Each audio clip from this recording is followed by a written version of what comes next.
So this might be one of the cheapest optics I've ever reviewed on the channel, and it might be one of my favorites. But there's a big caveat to that, and we're going to talk about that a little bit later in today's review on the Primary Arms MD-25 red dot sight.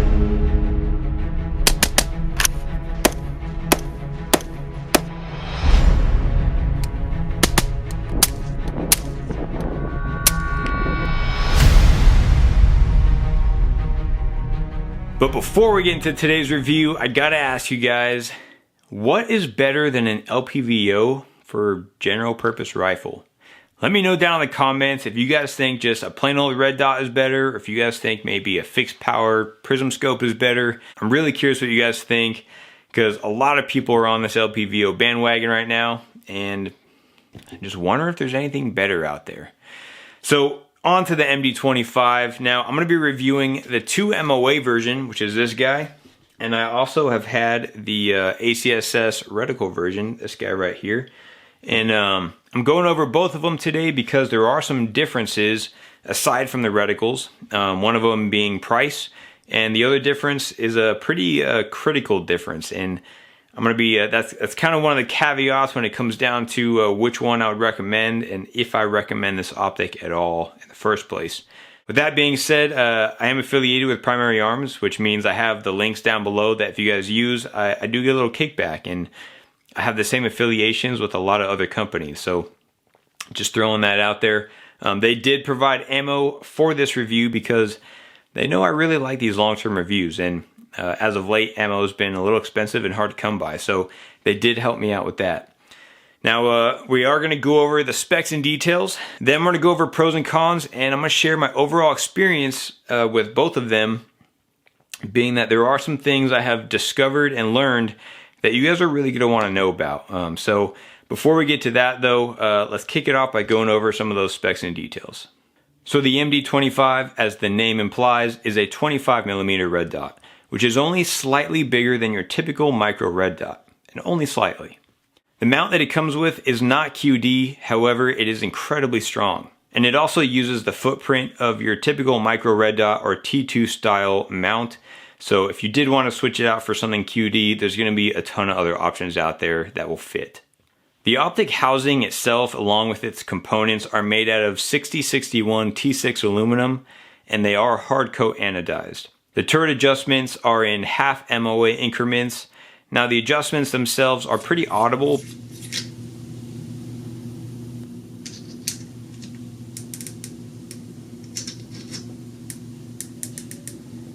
But I have to be honest and say that they're not extremely tactile. However, they are firm, and I would never expect them to move under any recoil.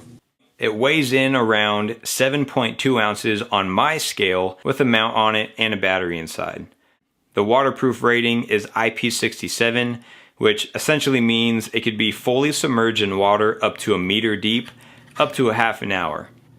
It does take your standard CR2032 battery, and it has 11 brightness settings, and 2 of which are for night vision. The LED emitter in both of these is extremely crisp, whether you have the 2 MOA dot or the ACSS reticle. And since we're talking about the 2 different reticles, the battery life on the 2 MOA dot version is claimed at 50,000 hours, and the battery life for the ACSS version is claimed at 12,000 hours. Now, I want you guys to take note that I'm using the word claimed because I have had these long enough to test the battery life on the ACSS version twice. So just keep that in mind, but we will talk about that a little bit later. Now, there's no fancy shake awake or solar powered features on this red dot, and it uses a rotary power knob. Now, this simple approach is actually something that I personally appreciate. I tend to lean on that side of thinking where, the less you have on there, the less could go wrong. So in my mind, I actually kind of like that. Now for their prices, and we're talking current prices as of when this video is made. The 2 MOA dot version is $169.99, and the ACSS reticle version is coming in at $199.99. So about a $30 difference. So pros and cons, I'm going to talk general pros and cons first, and then I'm going to talk about the differences and some other more serious things you guys should take into consideration.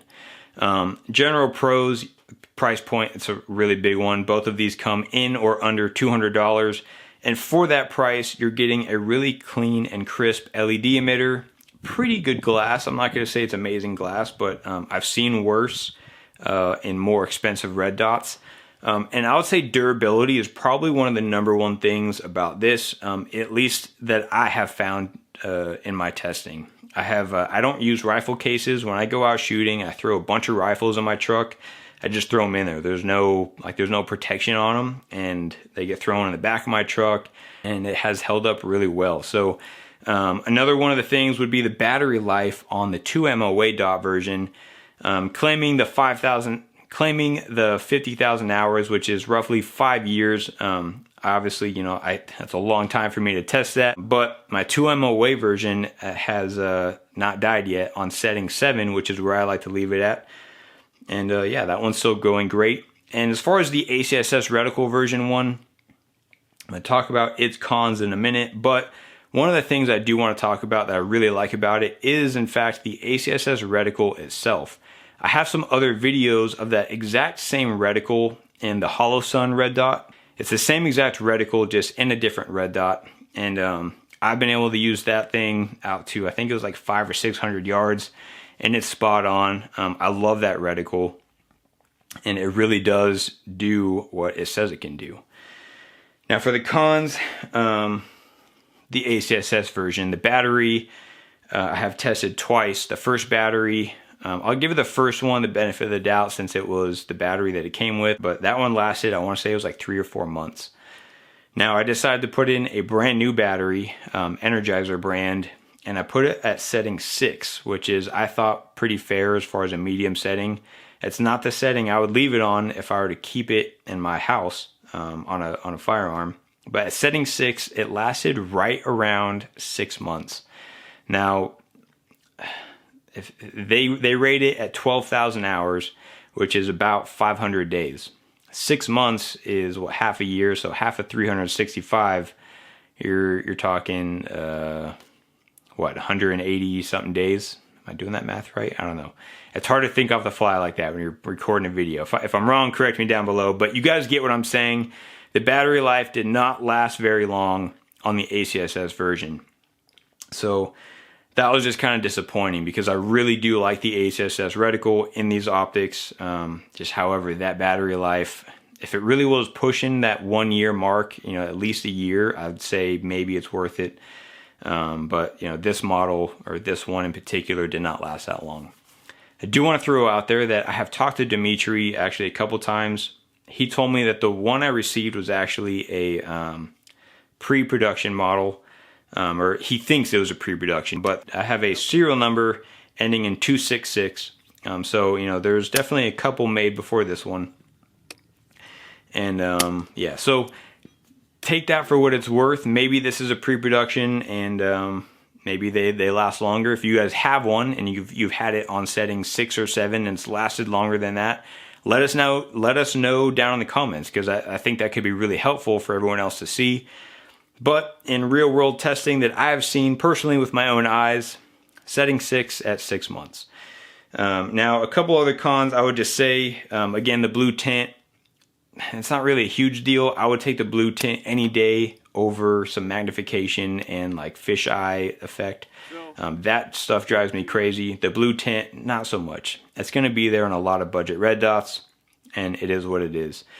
The only other con I would like to throw out is the housing. I'll put up a close-up right here. The housing, as well as the knobs and the turret caps, they're a little chunky, and so your sight picture and your field of view, it's not the greatest, just because you have a lot of stuff surrounding that that center tube, and then as it protrudes, as the knob and the turrets protrude on the outside, that's blocking your other field of view with your other eye when you're shooting both eyes open, as you should. So, but something like that, the price point that this is coming in at, and when you throw in how durable it is and the battery life on the 2 MOA version, I think it's a really solid red dot. So my recommendation, to kind of sum it all up, is if you're looking for an affordable red dot that's just super solid, I would definitely consider the 2 MOA red dot version, MD-25.